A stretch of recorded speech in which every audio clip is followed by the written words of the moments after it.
एक खानदेश भाऊसन कशात माझा माहित ना भाऊसन तुमने मला एक गोष्ट सांगणार म्हणजे हकीकत आहे ती आमनच नातवाईक आहे आता 2-3 महिन्यापूर्वी त्यानं लग्न पुण्याला दिले तिले पुण्याला दिले ना तर आमना घरी आलो होती तर आमना घरी येताना मी बाहेरच बसेल होतो येताना ना खाली पाणी सांडायला होतं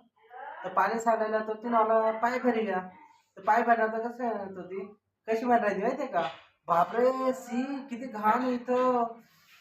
हे लोक कसे राहतात अशी म्हणत होती बरं का नंतर मी बोललो बहीण ताई तू आठच होती तू वावरस मध्ये आहे ना गौरे चाले तर तुला शेणना पाय भर जाईल शेणना पाय भरणार तर तू ना असं दगडातले पाय पुशे हा आणि काय काय ठिकाणी तर तू कापूस चाले जाय निंदाले जाय वरून पाणी पडे खाली घाण राहील तशीच तू जेवाले पैसे तर तुला सी वाटत नाही का म्हटलं आणि आता 2-3 महिने